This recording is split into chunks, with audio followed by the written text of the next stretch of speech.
All right, so look like we're live.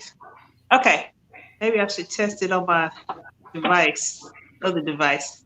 All right, so look like we're live.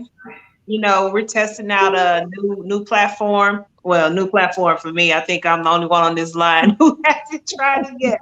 But hey, y'all, what's going on? It is your favorite college for free coach, the college prep boss, Tamika Williamson. Woo woo! And I am joined by some super fabulous, wonderful people. We have Dr. Brock Talley Hello, hello, at hello. UAPB. Hey. And then we have the soon to be Dr. Alicia Gibson, Hello, hello, hello, hello. educator, extraordinaire, administrator. And I may be a little biased because this is my god sister, but you're gonna learn some things from her. She's been able to teach all over the world. So she's very skilled and knowledgeable about this area. But we wanted to come to you, share some tips that's going to be beneficial to you as a parent, to your scholar, and help you to navigate these unprecedented times we're in. I'm getting a little tongue tied here. So how about I'm gonna let y'all tell a little bit about yourselves, because I know I got challenged this week with something. We have a bad habit of not bragging about ourselves, but I want to just let you all say a little bit and then we'll go from there. So Alicia. All right. Good evening, everybody. And I really don't do a good job of bragging on myself. But this is my 24th first week of school. As an educator, I am a doctoral candidate. I'm so excited. But my best work is teaching is my ministry. I'm an ordained minister, newly married, and my best product are my two children in college and my senior in high school, who are just the angels of my life. And so I have taught English for 18 years. It is my passion teaching our children how to enjoy literacy and reading and writing. And so I'm now enjoying navigating in this virtual platform and supporting parents and other educators kind of navigate the newness of our season, which is learning in a virtual environment. So I'm excited to be a part of what we're doing on tonight. Awesome. Thank you. So Dr. Talley. Well, let me begin by saying thank you to you. It's truly an honor to join this conversation and to highlight what we're doing at UAPB and to talk to parents as well. So thank you. My hat's off to you for this opportunity and this privilege. I am Brock Talley, currently serving as Vice Chancellor for Enrollment Management and Student Success at the University of Arkansas at Pine Bluff, the university that's the flagship of the Arkansas Delta. And I've been here about a year now. Prior to coming to UAPB, was vice president over at Rusk College, and prior to that was at Alabama A&M University. So really excited about having this conversation with you. PhD from Jackson State, master's from Alabama A&M University, bachelor's from Rusk College. So Golden Triangle with HBCU. So I love my Black colleges. So really excited about it. Thank you so much. Awesome. Well, thank you too for joining us. I think it's always great when you can bring other like-minded, well-educated experts in their areas to give and share knowledge. But the thing about the beauty of the people I've been blessed to be surrounded by is we have the heart for sharing, we have the heart for educating, we have the heart for empowering, especially our people. And so that makes this even that much more greater and exciting. So I see Nadine put a comment and said, thanks for the webinar. She's learned so much from us. So, well, I guess she said from me, but I just say us, because I always try to share my tribe and share my network as much as I can. I don't take that lightly, because I learn from you just as we learn from each other. But anyway, we're going to go ahead and get started.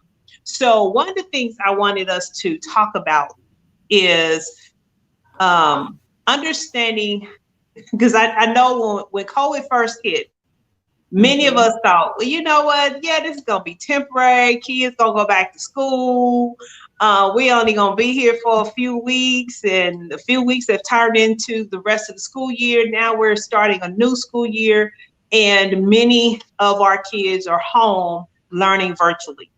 And we're not gonna get into the inequities that exist there, because we'll be here all night with that piece. But there are some things I think parents also need to understand. I do believe in the principle, if you walk a mile in a person's shoes, you'll have a better understanding of where they're coming from, and it helps you to better prepare. And so one of the things I asked Alicia to share is, let's share with parents a day in the life of an educator. And I'm not going to say any educator, because I think we give our educators a very hard time. But when I see people out, whatever your stance is, but there are people out there protesting, wanting the kids to go back to school and all these things, and you hear educator this, educator's not doing that. I want people to see you have some really great educators teaching your child. And I want you to see what a day in the life of theirs could look like. This is just a small, very tiny glimpse. But then she's going to come and share with you some tips as well, how you can help them. Because here's the reality. In order for your child to be successful, it's going to require you to be involved, to be engaged, to be informed. So it must be a partnership. And if you don't partner with your child's teacher, then your child's chance of being left behind is going to be that much greater. I started to pull stats. I sit on the post-secondary committee here in Atlanta, and we had a meeting this week. And so they shared some of the latest numbers. And I started to go there. I said, nope, I'd rather us focus on the practical aspect of where we're at now. But this is how we could combat those stats. So Alicia, I'm going to give the floor to you, and we're going to kick it off from there. All right. So great question. It's the question that many do not ask. We hear the comments, we see the social media posts saying, I just don't understand. I need my child to go back to school. I've got to go to work. My child is just going to be online for 20 minutes. And then what do you guys want me to do with them for the rest of the day? Every school, every administrator, parents, please understand, they have never led in a pandemic. Your child's principal, your child's teacher has never done this before. This is uncharted waters. And so, yes, I have some tips I'm going to share, but the request, and I was honored, the what is the day? What is that look like? Because I truly believe that the comments that I've seen, the radio interviews, the television interviews are coming from a perspective that does not necessarily tell the full story. Teachers love the first day of school. There is nothing more awesome about having that child in the room with you, welcoming them in, having their treats on the table, planning all of the wonderful field trips, and having their hugs throughout the day. We live for that. When school let out in March, I tell teachers and other parents, that's the best part of the school year. You've worked so hard to get them to a certain point. Right before you're sending them to the next grade level, we lost that moment to say goodbye. And so there are teachers who are starting their school year this year without having said goodbye to their class. There are teachers who entered the buildings with tears because we've never packed up with the date still saying March 13th. And so the decisions that schools have made and school leaders made to begin virtually was out of sheer safety for your child and for the safety of an educator. whether they're in a hybrid environment or they are 100% virtual, or some schools have decided it was their best decision to have everyone be there live. That decision, regardless of what it was, did not come lightly. I need parents to understand that. So let's talk about a typical day. Let me say that every school is different.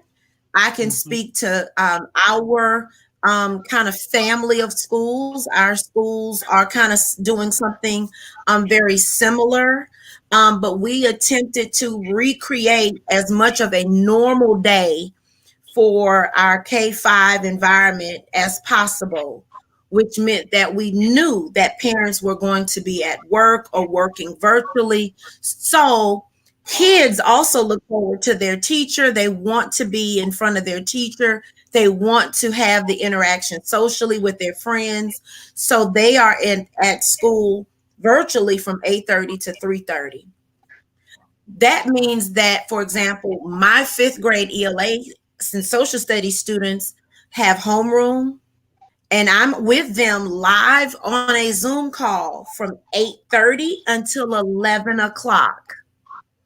That may not mean anything, but in order for me to prepare for live instruction with 40 plus up to 50 plus children on a Zoom call at one time for 3.5 hours, the fact that they are on, they are engaged, and they're beating me to the Zoom link at 8:29, they're like, where are you? Where are you? Where are you? Says that we've done something right, because they are excited.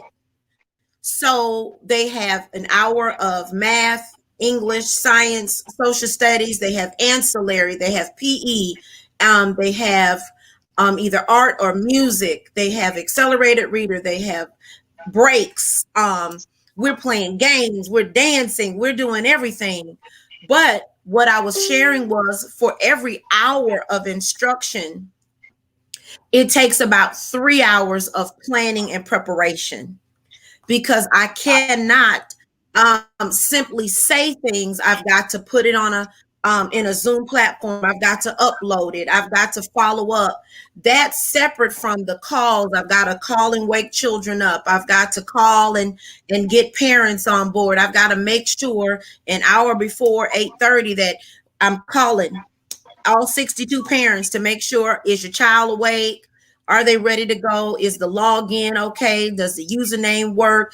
Then after that, I spent another 6 or 7 hours grading all of it, calling parents to make sure, because all children unfortunately cannot log in at the same time.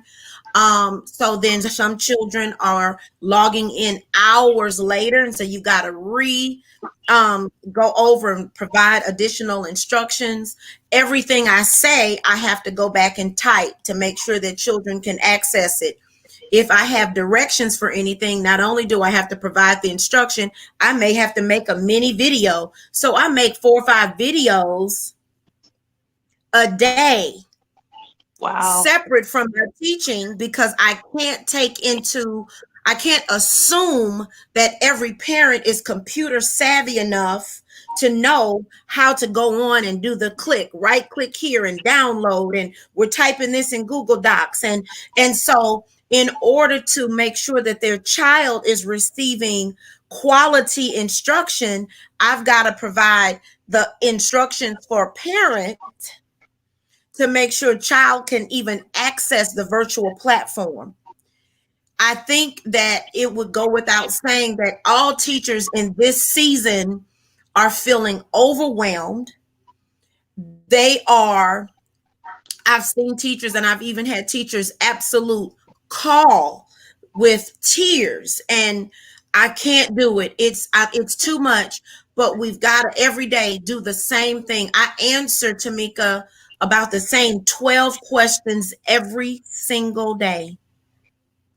I've learned to take breaks, to refresh, to take a walk, go outside, because I don't think that people have understood what energy, what time commitment is required for an educator to make sure that your child is on. We won't even go into what we see literally on the screen while they're there. That's a whole nother talk show. Parent, get dressed. Parent, make sure your child is up, has had breakfast. That's a whole nother talk show. Many of the curriculum companies, now you've got to pay for certain things that used to come free because we've got to upload PDFs. And because now if they're reading the novel, I don't have the opportunity to just have them go visit, bless you, the library at the school. So I've got to give them everything, which means now I've got to recreate things on my own, or I've got to pay a teachers pay teacher link to create all of my PowerPoints. I shared with Tamika earlier that my 35 lessons took 497 PowerPoint slides because now I've got to show everything that I say. If they're in front of me and little Johnny needs some extra help, I don't get to provide that via Zoom. So now I may have to do one Zoom link for this group, then different directions for this group. And so it's tireless work. It's worth it work, but it is tireless work. Some tips. Just there's about 20 tips, but I'm going to share just 7 today, and then I'll leave my information. If any, let me say that, if there is any parent, I don't care what state, what country, what continent, wherever you are, if you need help, Alicia D. Cleveland on Facebook. You don't even have to go to another social media platform. You don't even have to find me on a website. Inbox me. Whatever your question is, I will call you personally. I will help you, because we can complain all day or we can be about a solution. So what this moment is an opportunity is to provide some support. Parents, we understand you need some help. You need some support. I've told teachers we can't assume just because parent can upload a selfie on Facebook or use a filter on Snapchat, that does not mean that they understand Publisher and PowerPoint and Google Docs and how to upload. And we can't make those assumptions. And so it's going to require that we help child, but we've got to help parent as well. So to the parents that are on, I know Tamika can see the chat. Dr. Tally, we cannot see the chat, but if there are questions, even as I'm talking, stop me, chime in so that we can address your very specific needs. But in the brevity of time, just 7 tips, parents, and you may think, oh, she's going to give me some technology tips. Not yet. Before we even get to technology, there are just some practical tips that you can use just to help your child get on the right track. Okay. So the first one is positive. Be positive. If your attitude about virtual learning is positive, it will be contagious. If you approach it and embrace it and you say, sweetheart, this morning we're going to nail it. Your teacher is looking forward to you. Get up, get dressed, get breakfast, and let's get into our learning mode. Your attitude, mom and dad, auntie, grandma, whether I know how to click around, if you are positive about it, your child will be positive about it. And that's just being practical. We need you to plan is number 2. Plan your schedule and plan for a space. Your schedule for your child is usually uploaded in some platform, whether it is Google Classroom, whether there's a Zoom link, a website, email the teacher. Find out what the plan is. What is the schedule? What time should my child be doing X, Y, and Z? Let me tell you a little secret. Attendance was optional in March to May. Most of the states waived attendance, waived state testing. Now attendance is required. They are taking attendance. The attendance waivers have not happened. Okay. So you need to plan for your child to be able to access their virtual platform every day, just like they're going to school. Our school is Monday through Friday. Some school teachers are only going live 3 days a week. Whatever it is, plan to know the schedule. And then some children, because they're on Zooms, they're on Microsoft Teams, they're on Google Meet without being properly attired, being ready for school. So prepare and plan like they're actually going to school. Some schools are requiring uniforms. Why? Not because they're being mean, because if they don't make that child put a uniform on, they won't have anything on. And many times that uniform changes how they are seeing, I'm at school, I'm not in my t-shirt, I'm not in my pajamas. So it might be a good best practice, especially for our K-5 children, to have them put their uniform on or put on something that's going to get them in school mode, get a desk, get a TV tray, whether they're sitting Indian fashion at this particular space on the floor, give them a school space, kitchen table, wherever they're going to be, give them a space. Let your child be a part of creating their space so that they can be excited about where they're going to learn. Yeah. All right. Number 3 is good old parenting. And you may think, well, of course, but that's not to go without being said. We need you to check in.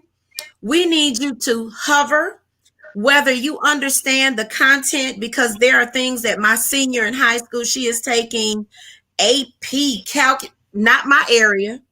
So I could not help her if she asked a question. Let's have a real conversation. There are some parents who cannot help their child navigate and understand and internalize the content. But if you don't do anything but hover, make sure that their screen is on, make sure that they're staying muted, following the expectations of that teacher, whether they are kindergarten or college. Just kind of be a part of the process so that they know my mom and my dad or my grandparent and my teacher communicate. They know we're on the same team, whether that's just, you better get on there and listen to Mrs. Gibson. If you just do that, you're great. Good old fashioned parenting. All right. Persistence is number 4. You've got to put the work in. If there are instructions about how to log in, if they have given you a video, watch it.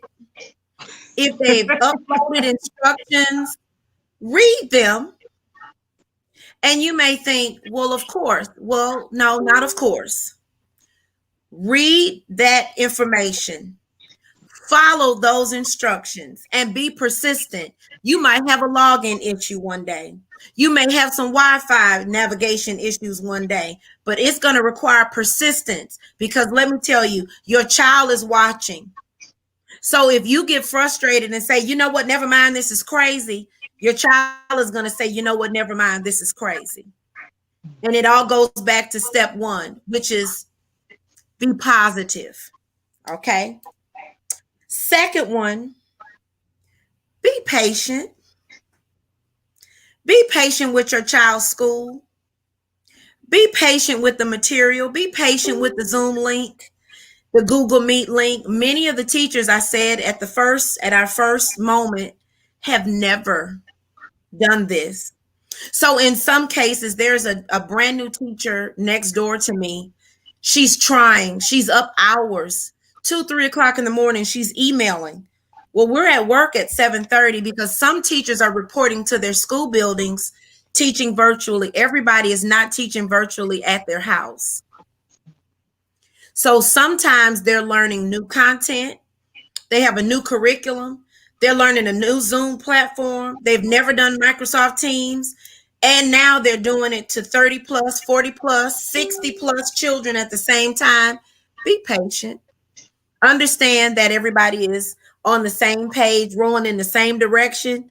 So if we realize we're on the same team and we're a little bit, we extend some grace to one another, that may help your child's overall learning experience.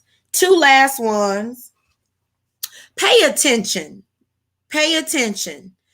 If you see that there's some missing work, there's some assignments that need to be completed and turned in, because you've done the good old parenting and you're checking in, you'll know and you'll help your child to keep track of the assignments and know where to look. And if you're having difficulty, reach out to your child's teacher and say, we're having some trouble here. Can you help us? Okay. The last one is prepare. Prepare for those glitches. Have extra chargers around. Make sure your Wi-Fi is plugged in, your connections are good.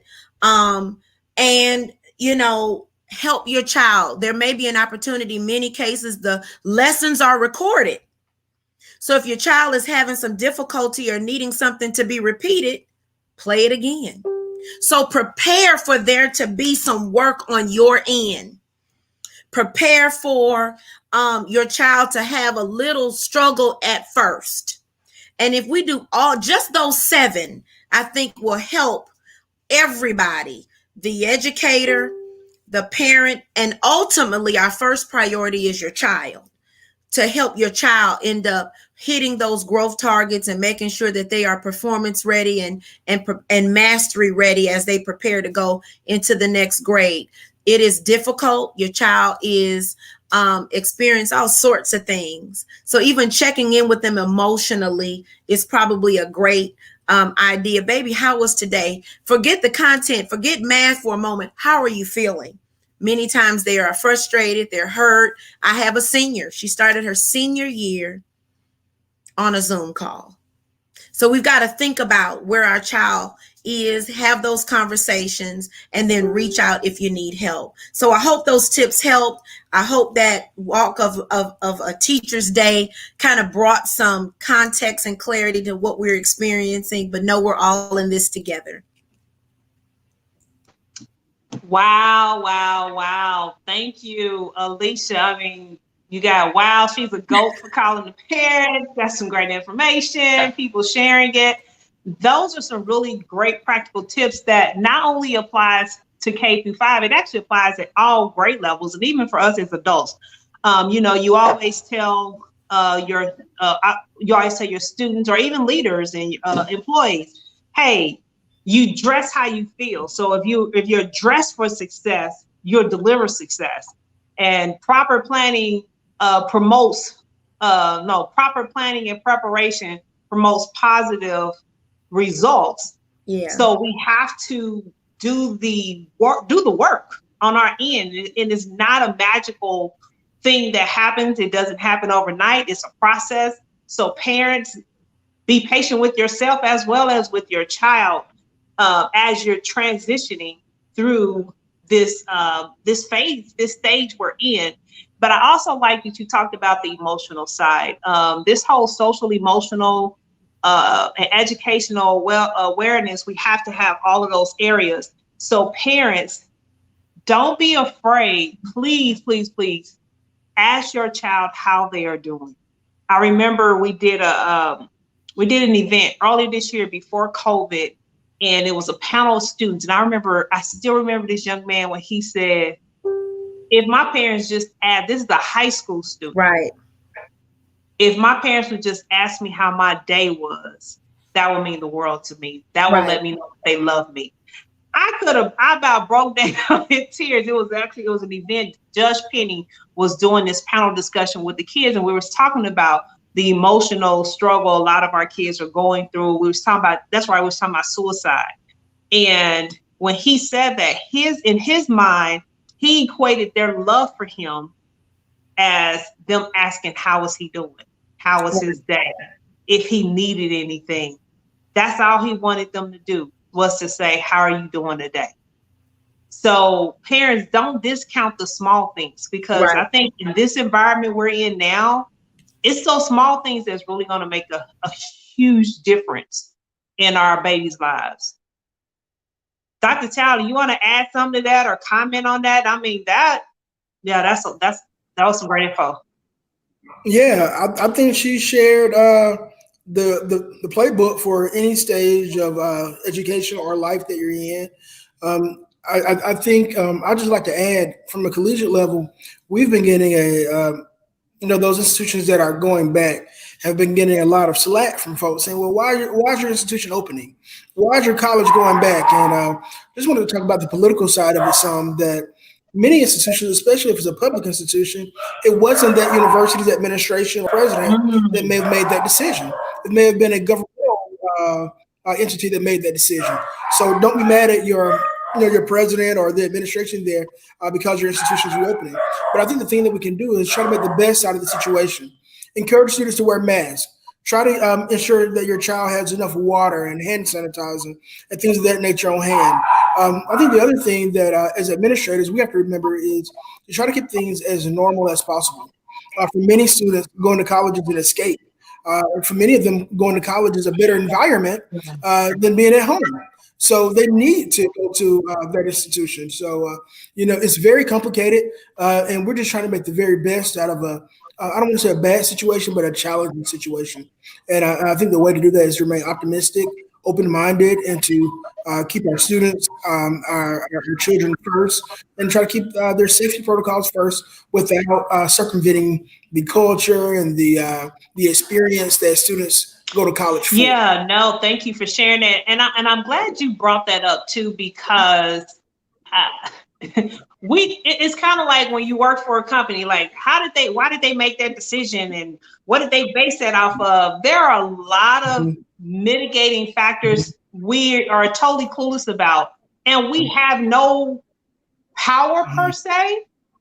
We have to go with the flow, or we have to make lemonade out of the lemons that's given to us. So I'm glad you said that in a lot of cases, schools are opening not by choice, but pretty much by the governing body that leads them, that they answer to. Sure. And, you have the president of the United States saying, if you open, I'll support you in these ways. So how does a CEO or a president say, do I forfeit the possibility of this support or take my chances, because you're taking your chances on both ends? Absolutely, man. This is so good. So, okay, guys. So we're gonna rotate some things out because I want y'all to understand. We all got high demanding schedules, and of course, we decided to do this on a Sunday before a work day anyway. But Dr. Alicia is going to have to transition because she has a planning meeting for her parents and for her class. But she so graciously agreed and said, "Hey, no, I'll do this."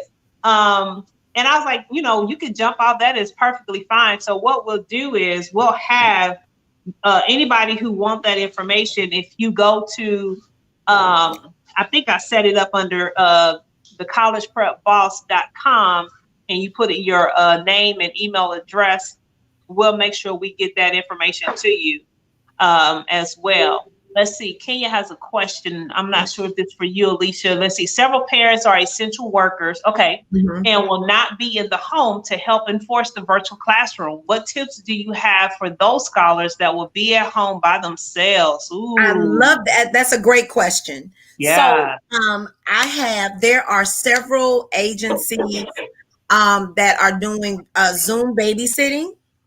That you can get a link in and watch your child virtually.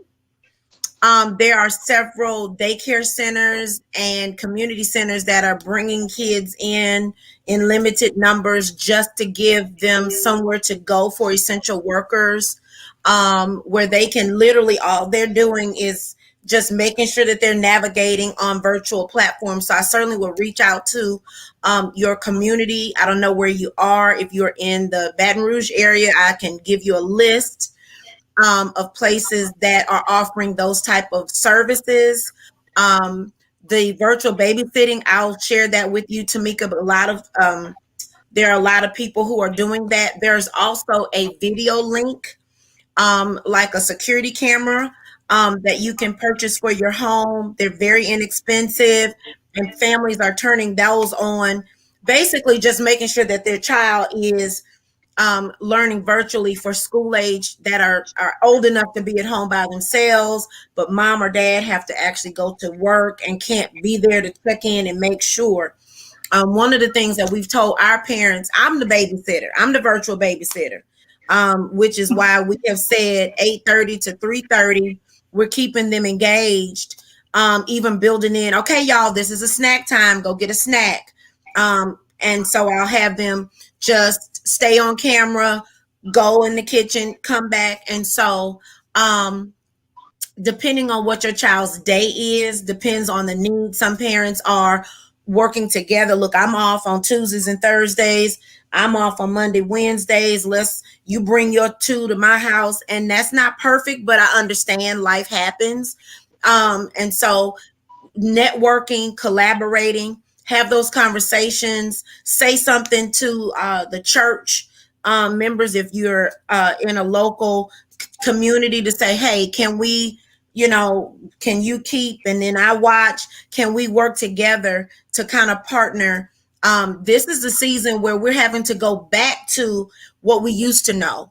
Okay. This is the season, without telling how old I am, where the village is raising your children. Okay. We've got to be willing to kind of think outside of the box, color outside of the lines, to make sure that kids are being cared for.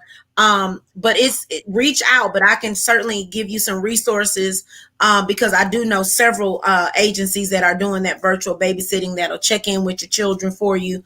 Again, we are the teachers that we're calling and waking them up. And so depending on what that is, then now is a great opportunity to shop for that right school. If that school site is not providing you with the best scenario for your household in terms of a virtual platform, guess what?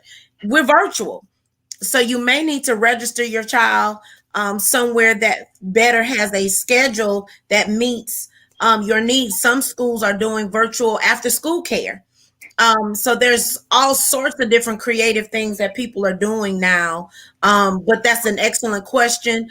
I would love to even help you get some local support where you are to help you kind of bridge some of those community resources together. I hope that helps that person with their question. No, that helps. And I'm going to put it in the chat box as well. So if you go to the collegeprepboss.com, you can put your name and email address, and then that will allow us to reach out to you, and I can connect you with Alicia and share the additional tips and resources with you as well. So if you just want to drop your name and email address there, we'll be able to reach out to you.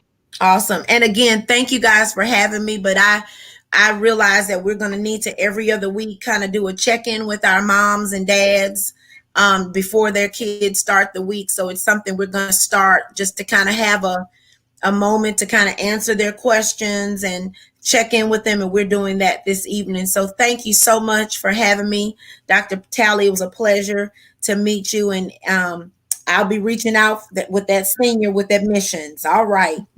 Yeah, let me know. I'd love to help. Good meeting you as well. Thank you, guys. All right. Well, thank you, Dr. Alicia. We'll talk to you soon. All right.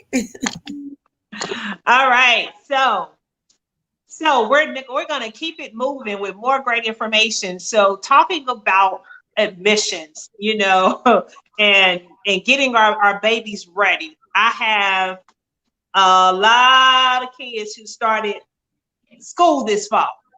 Most of them are going to campus. I only have a handful not going to campus, Dr. Talley, and I'm sure we have other people listening where the parents have sent their babies for the first time off to college, or they sent others to college, but this is the first time they've had to send their kids to college in a pandemic. And there's a lot of apprehension.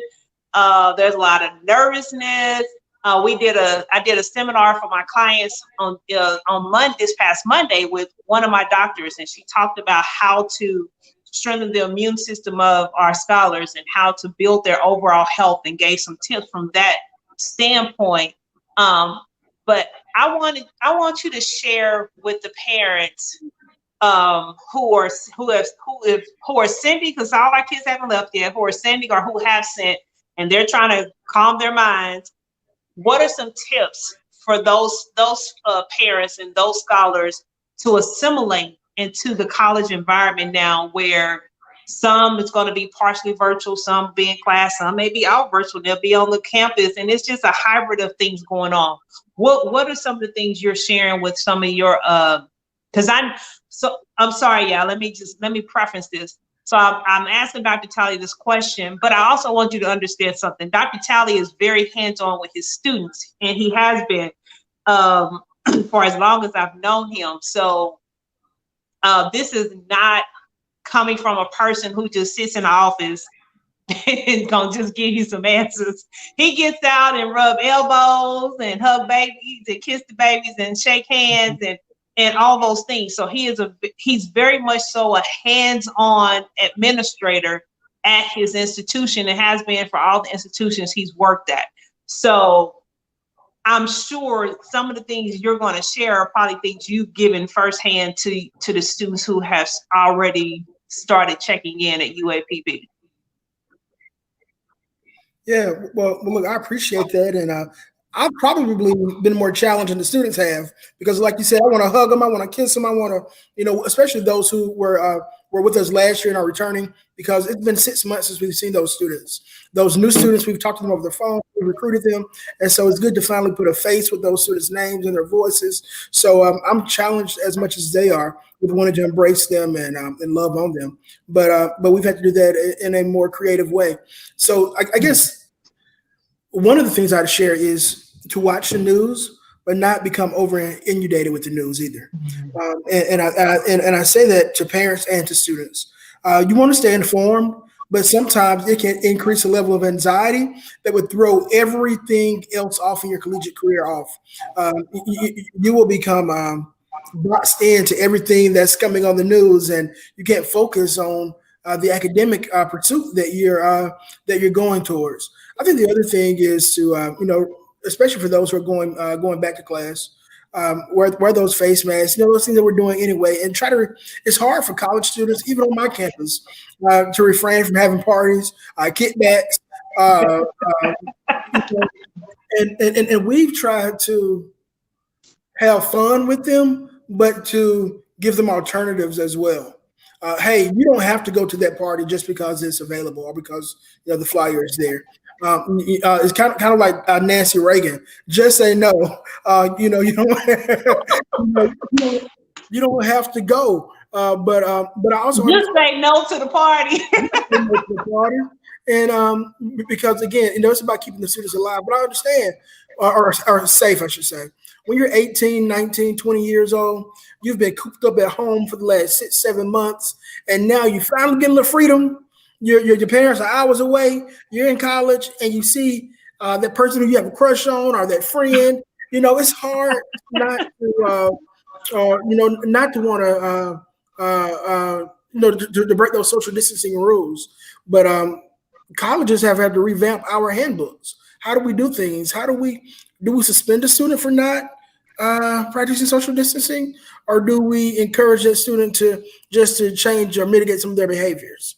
And I think that's where parents have to come in, stay connected with those students, continuously reinforce, hey, baby, make sure you wear your mask, make sure you sanitize in your room. Don't have everybody in your room. Don't go to the frat house. Don't, chill out for a minute. And if we all can come together, if we all can practice this, eventually things will mitigate to a point where we can do those things. So it's a small sacrifice for a huge reward.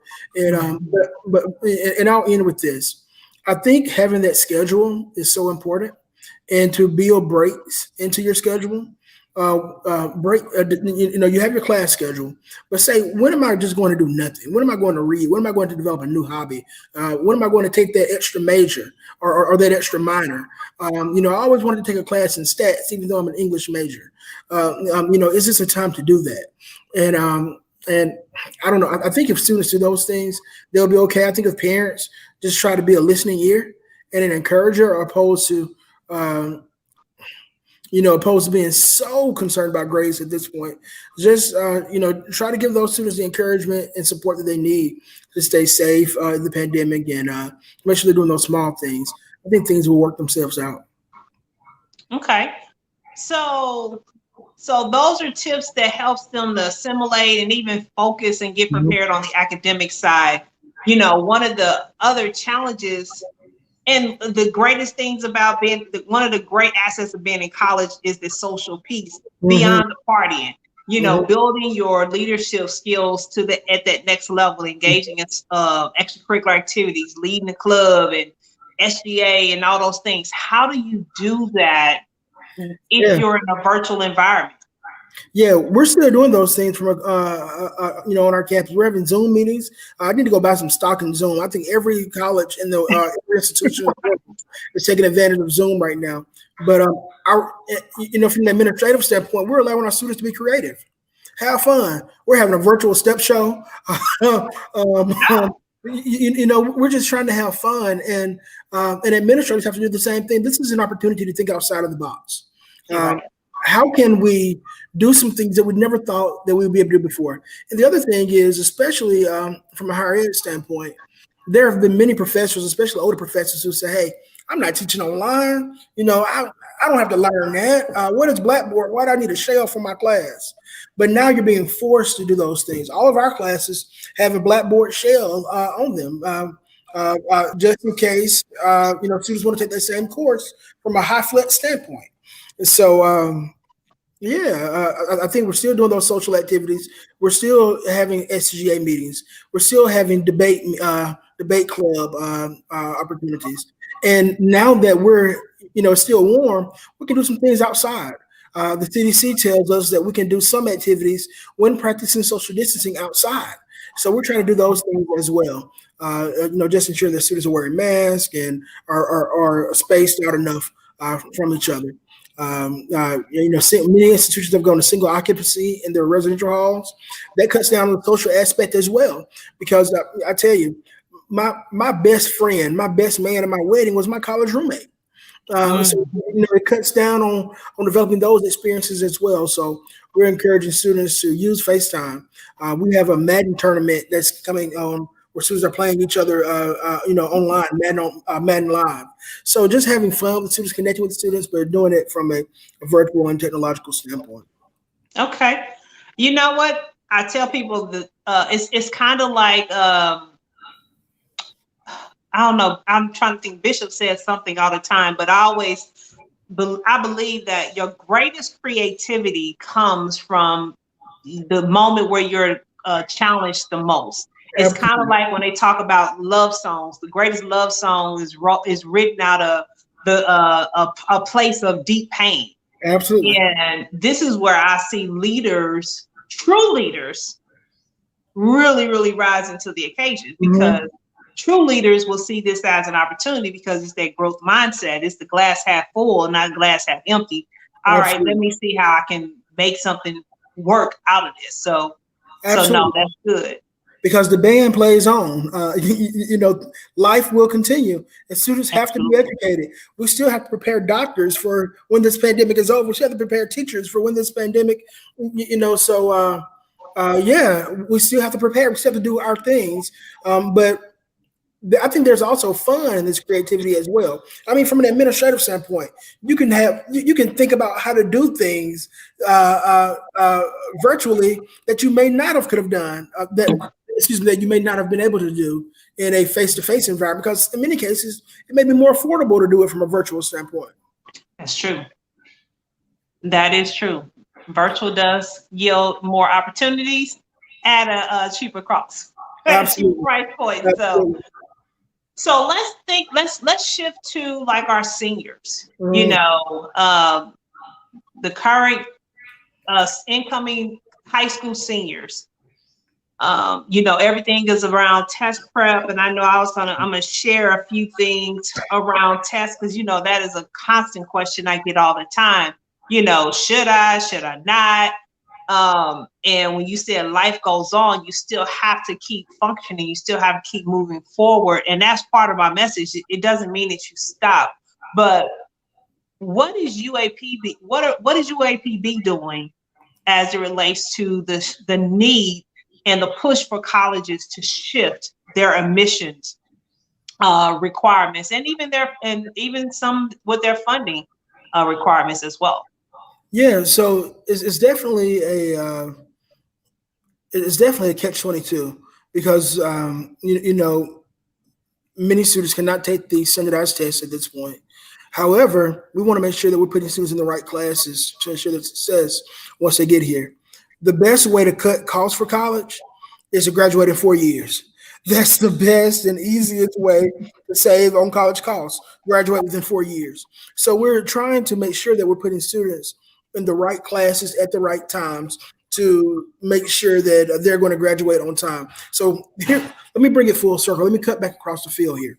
That what we, if a student has not taken the ACT or the SAT or those standardized tests, we're encouraging them to take placement exams on our campus. So that placement exam will let me know whether you're ready for college level English or do you need an English course that will get you ready for Comp 1. And it's so critical that we do that because if you're not ready for Comp 1 and I put you in Comp 1 that first semester, if you fail your first college course, you start to believe that college is too hard for me. I don't know if I can do it.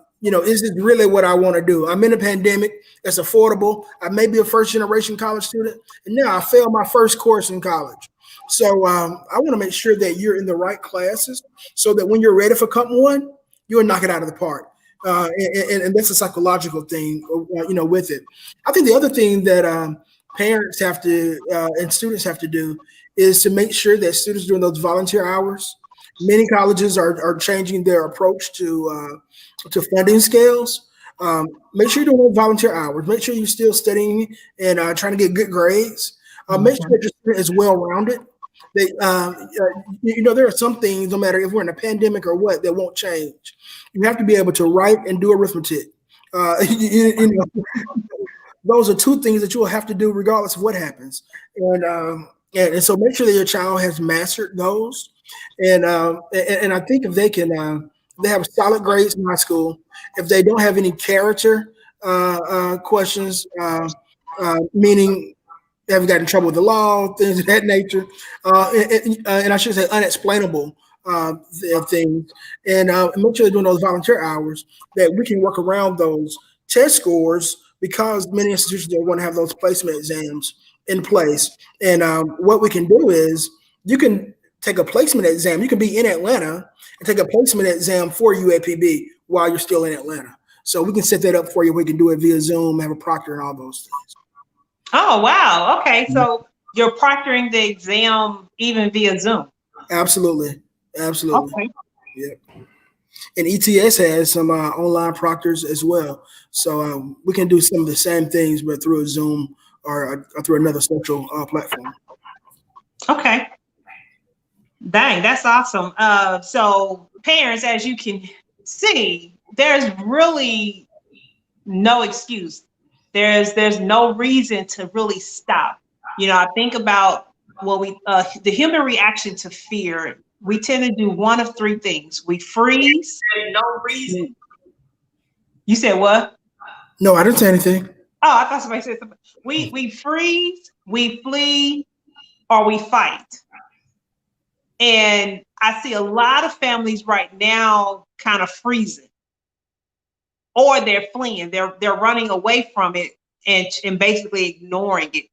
The problem's not going to go away, and your child is still not going to be ready. So we got to face it head on and see what we can do. But what I want you to understand and know is there are options.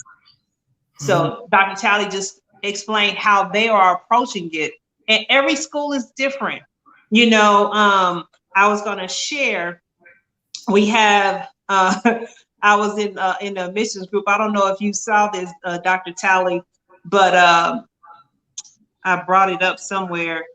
In the admissions group, somebody created this image, And we was talking about, the test scores and the need for tests and why it's important or why it's not important, why it needs to be eliminated. So there's all kinds of thoughts and positions around this. And of course, many people are not happy when it comes to College Board and ACT. But they created this image and it talked about test optional, test blind, and they created these other two categories, test privileged and test dysfunctional. And so I was like, oh, that's interesting. So many families are confused because they don't know. And that's why they keep asking the question, do we take the test? Do we not take the test? What should we do? And I keep trying to tell my families, look, we're moving forward with the same plan, but I don't want you stressing out because there are options. That's the bottom line. There are options, so I don't know if I want to put you on the spot, but kind of put you on the spot. Okay. What are your thoughts about just standardized tests at this juncture in the admissions process? I hate them in general. I hate them. I'm with you on that. For me, the ACT, the SAT, it doesn't tell you if I'm a quality student or not. It doesn't tell you that. I'd much rather look at the transcript, which shows 4 years of performance or lack thereof, and use that to gauge whether you're ready to go to college or not. And the other thing is, you can't judge a student without judging what produced the student. And what I mean by that is, I don't mean the parent, but I mean the system itself. So I can't judge a student by not doing well on the ACT when they came from a high school that didn't prepare them for the ACT. So it's almost, I'm being caught in the pendulum of being successful or academically or in many states like my home state of Mississippi, you still have to take a statewide test. So I'm preparing for the statewide test, which my teacher is teaching for, but my teacher is neglecting teaching for the ACT. So do I focus on the ACT and have a great score, but don't have the Mississippi standardized test score? So now I can't finish high school. So which one do I focus on? And I think that's where many students are being caught in between. So I hate those tests. I wish we would go to a formula where we would look at students, what they've done over 4 years. And it doesn't mean you have to have a 4.0. In many cases, you can look for a U in the transcript. You may have done really well your freshman year, your sophomore year. That junior year, you may have hit a slump. I had puberty, something happening at home. I'm just going to up. But my senior year, I matured. And my senior year, my test scores, I may have a 4.0 or my classes. My GPA has gone back up. And that's what I would like to look for in a student. A student where a principal says, this is a rock star. This is a kid who wants it. This is a kid who's going to work and bust their butt every day. And I'm willing to bet on that child, that student, more than I am on the one who, has a 33, 34 in the ACT. Because, you need somebody who wants it. And I'm going to say this, and I'm going to get off my soapbox about these tests. We have to understand that if that's the way society is going to go, that these tests are a game as well. Mm-hmm. It's like, I like to tell parents that it's like running a marathon. It's a 4 or 5 hour long test. I can't just sit down and say, okay, I'm smart, let me go take the test. But I've never sat for a 4 or 5 hour long test before. Okay. The same goes for running a marathon. I may be a good sprinter, but that doesn't mean I'm a good distance runner. And if I've never ran a 5K, I just can't get up tomorrow and go run a 5K. I have to practice that thing. And the same goes for the ACT. It's not so much practicing, the right answers. It's about practicing. Can I focus for 4 to 5 hours? Because I may know mathematics, but when it's the last section of the test, I am worn out. And then I have to sit for another hour-long writing portion as well. So it's a challenge on all fronts. I think we need to get rid of it. I'm going to say this last piece, I promise, and I'll be done. That you cannot build a test on the East Coast and use it for a kid to evaluate a kid in Arizona on how they're going to prepare and do well in college. No. It just doesn't work that way, and you can't adequately do it. No, I agree with you. I tell my families, of course, it's part of the game, so we got to play the game. But on the surface of it, I'm with you. I don't like the test. I've never been a big fan of standardized tests anyway. And I actually had this conversation with one of my scholars probably about a month ago because of the area she's in. She's up in the New England area. So she's surrounded by some very high intellectual students based on their cultural upbringing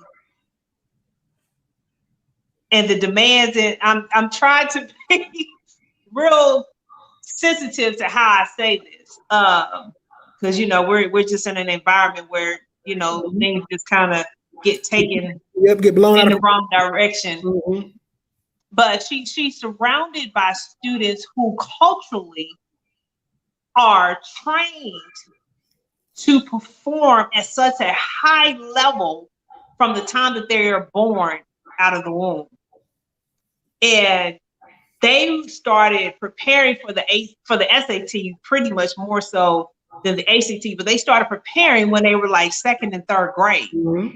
And she was feeling a little inadequate to some extent because these are freshmen in high school. They're starting their freshman year.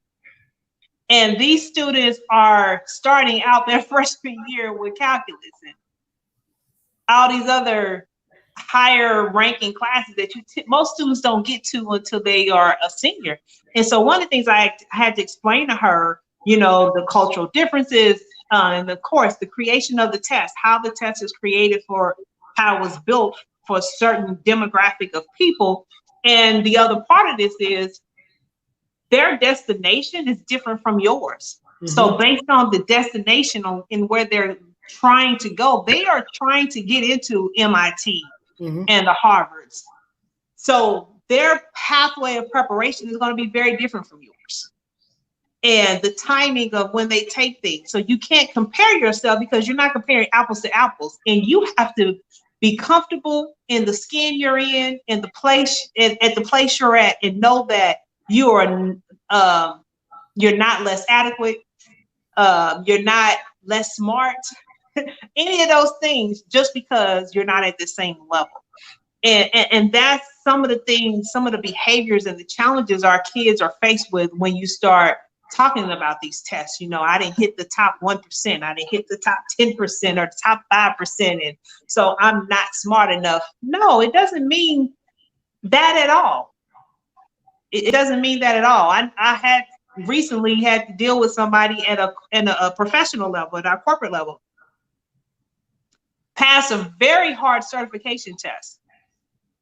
But in terms of the ability to do the job, I was like, this is a classic case of being very, very book smart and knowing how to pass standardized tests. Because I know people who struggle and took the test multiple times and still didn't get certified. And this person is certified, but can't do the job to save their lives. Yeah, that test don't mean nothing. It doesn't tell you anything, because once you're in, you still got to have something to go along with it. Absolutely. Absolutely. It doesn't mean anything. It's another part of it. I don't want to go there. I leave it alone. But I know, because we'll get on our little soapbox. Yeah, some things we can have conversations about offline, not on video. So, parents, I'm looking at the chat. Any questions? I think you guys just been listening and stuff and just taking it all in. We've had some comments, but if you have any questions, drop them in the chat box. Because what I'm gonna do, I'm gonna wrap this up, because I don't want to keep us. We'll be on here all night because we love what we do, but we also have to get started, get ready for tomorrow. Yeah. So I think I'm gonna just break up and come and do some additional videos later on, because there's so many layers to this and there's so much to talk about that you just can't cover it all in one setting. I think what we've covered so far is has been definitely sufficient. Yeah, yeah. Let me just add this part, reiterate this piece. If you want your child to go to college, still plan for them to go to college. And I think that's what I think that's kind of the icing on the cake. Still plan for it. Because colleges will not shut down next year. Careers will still be employing folks next year. So still plan for your child to go to college.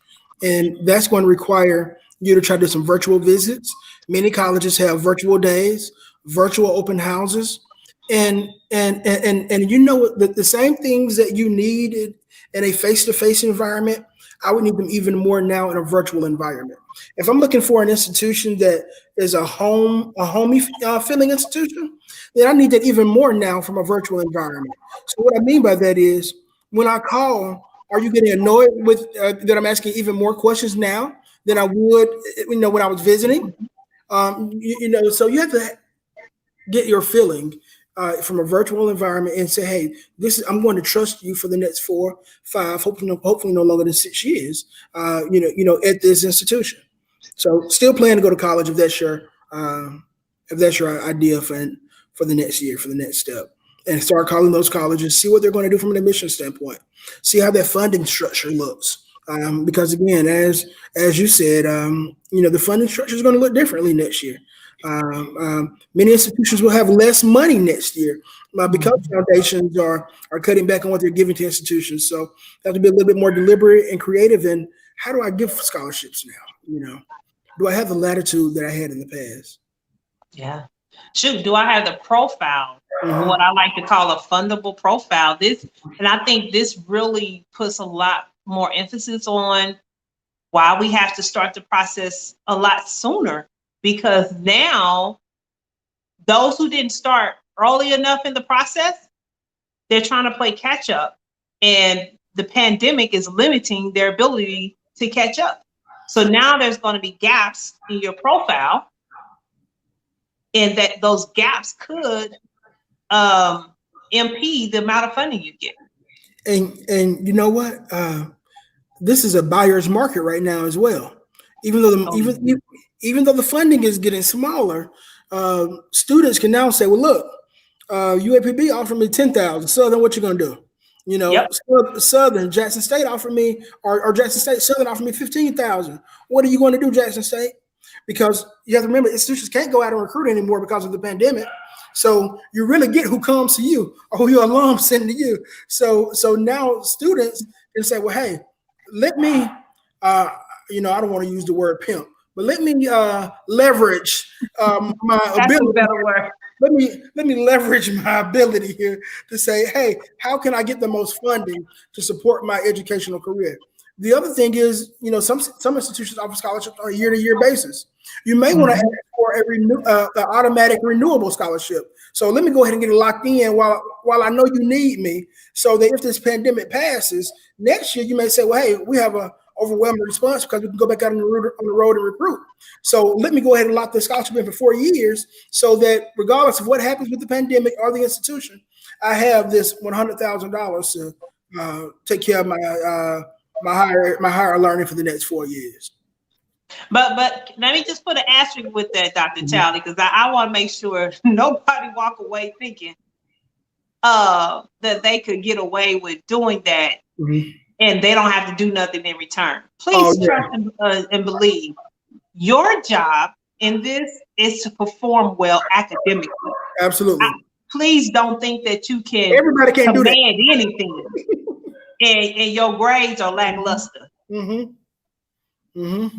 Let's just keep it real. Ain't nobody's funding for performance. Absolutely.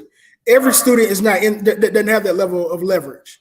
Some students have to say, well, hey, I'm barely getting in here. Can you give me full admissions here? Everybody won't have that same level of leverage. Oh gosh. Yes. Oh boy. But I hope everyone really take what we've shared, take it to heart. Keep going. I'm glad you said that. Keep going. Life doesn't stop. I know I was listening to, I think, Good Morning America. I think they said about 55%. It was, I don't know, maybe it was just for a particular area, but they was giving a percentage of students who were taking the year off or doing a gap year.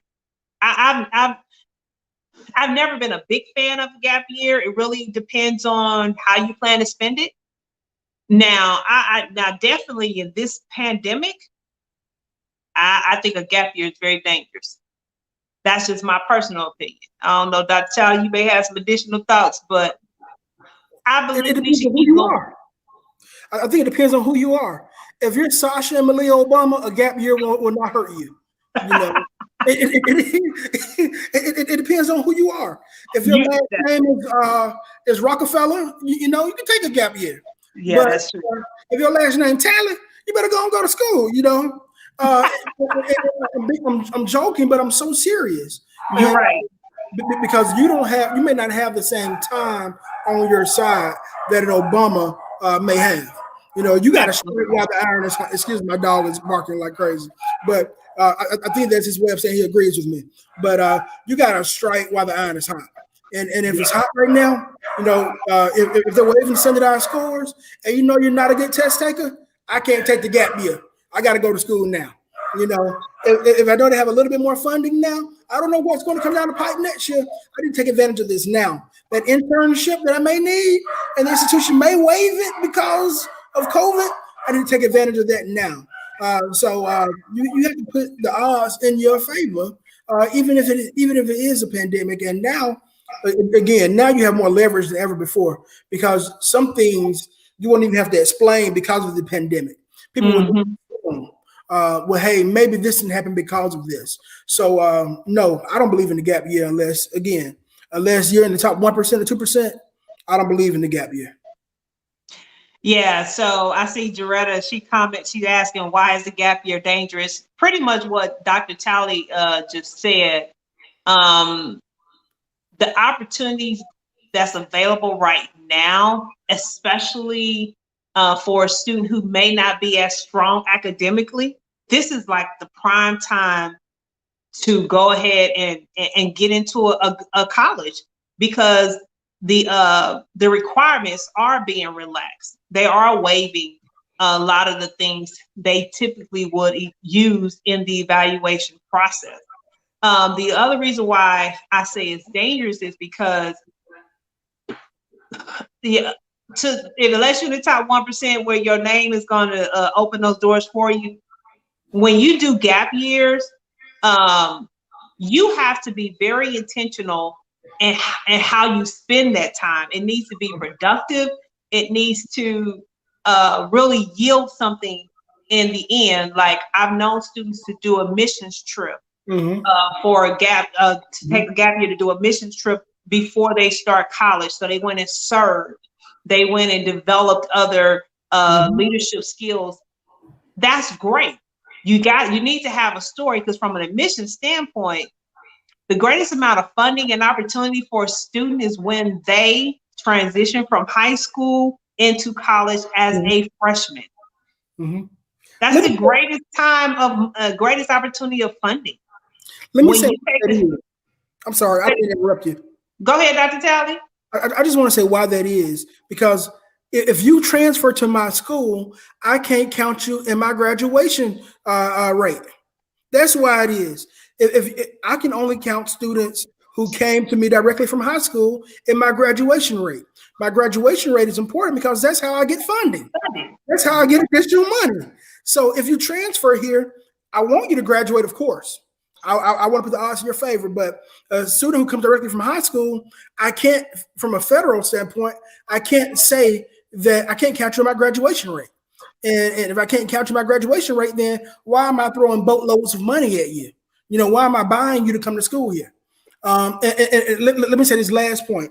The other reason why the gap year is dangerous is because if you're not an Obama or Rothschild or one of these highfalutin names, your gap year may turn into a gap decade. That part. And what I mean by that is when you skip going to school and your parents and you're not coming from this household where you don't have to work, When you have to work, you start creating bills. When you start creating bills, I don't care whether you're going to college or not. I still need my money. You know, Visa still need to be paid. American Express still needs to be paid. And so now I can't go to college, or let me take that back. The chances of me going to college and finishing in this 4-year time period is reduced because now I got to work because I got to pay for these things. Or now I've buried a child, or now I started taking care of my mom or my parents, and life happens. So while you have the odds in your favor, go ahead and make the sacrifices and go to college or whatever you're going to do. I tell most of the students who I work with grew up like me, poor, and really just having the desire to want more. And I tell them what I was told coming out of high school. You've been poor for 18 years already. What is 4 more going to hurt you? When I know that coming out on these 4 additional years, I'm going to be in a better position to secure funding for my family. You know, higher education is the best investment that you can make. You go out there and buy a $30,000 car, and it won't give you any return on value. You go out there and buy a $300,000 home, it won't give you any return on value. But this college degree, over a lifespan, and earn, I think the number, and you may know it better than I do, I think the number is more than $1 million over a lifespan that you are earning, and that's just with a bachelor's degree. Mm-hmm. No, you're right. That's dangerous because it'll turn into the gap decade if you're not careful. Yep, absolutely, absolutely. And it's the same reason I tell students who talk about going to med school or going to law school, you need to do it immediately after you finish your undergraduate degree, because life happens. You start working, you start making money, you start vacationing, you start taking trips and all those other things. The next thing you know, 5 years are come and gone. Your friends have graduated and you still contemplating, oh, I need to take the MCAT, I need to take the LSAT, and I'm going to do this. Why put off tomorrow what you can do today? Because remember, tomorrow's not promised. So, absolutely. Well, Dr. Talley, as always, it's always been a pleasure, and it's always been great to just have real conversations. I really thank you for, again, joining me in this impromptu gathering today. And we appreciate you all for joining us and asking your questions and for sharing, because we have these conversations offline in many shape, forms, and fashion. And you got the opportunity to hear some of the things we share with one another, some of the things we constantly discuss in terms of, we wish more families did this. We wish more families knew this. This is our service. This is how we like to help, empower, educate, enrich, inform the lives of the people we impact daily, or people who follow us daily. And it's part of our responsibility as leaders, because I classify everyone who was on this line as leaders. Now, I can't say that about everybody, but we're not going to get into that conversation. But I really, really hope you all got something out of it.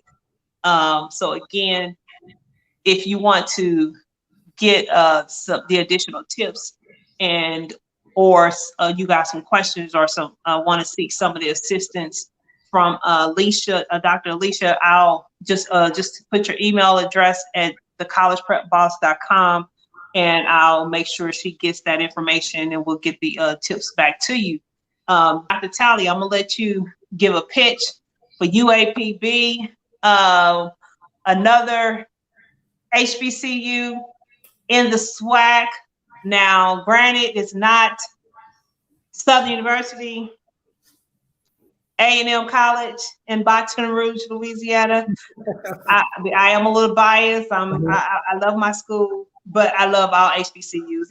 We go back and forth, but it's all love. We love each other. So no, I'll let you talk about something great or some opportunities that UAPB got coming up, why should some families consider UAPB on their list this year. Yeah. So again, thank you for the opportunity to be on your show this afternoon, this evening. I want to say this: if you're looking for a school where people will love you, people care about you, and people will encourage you to become your very best version of you, then you want to come to the University of Arkansas at Pine Bluff. We're the only HBCU in the Arkansas system, the University of Arkansas system.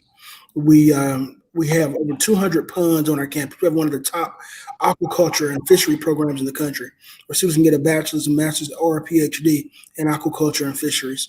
We do research on our campus. We produce scholars here. People come from all over the world to study here, and we are a small school, 3,000 students, small classroom sizes, but we have a huge impact on the world. And if you're looking for an institution where you can have that personal relationship, believe here and to conquer the world, and you should come to UAPB.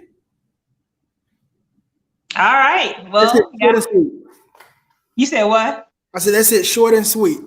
Yep, short and sweet. Well, you all heard it. Again, we're going to keep going. We're going to go to college. We're not going to put our life on hold because the world is still moving. So you can't afford to not keep moving. Action, success comes from movement. It doesn't come from being stagnant and sitting still. That's just a principle of life, a principle of leadership. So keep that in mind. I am Tamika Williamson, your favorite College for Free coach, the College Prep Boss. I always tell my folks, the time to be ready is not the time to get ready. We are working to educate families on how to stay ready, because when you stay ready, those opportunities that will come your way, you will be able to take advantage of them, because opportunities only come to a prepared person. So let's stay prepared. Thank you all for joining us. Until next time, stay safe, wash your hands, and wear your mask. This is Coach T signing out.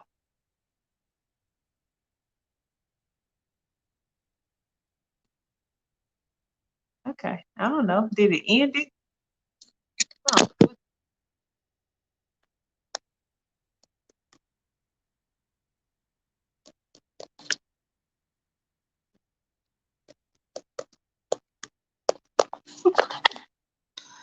Okay.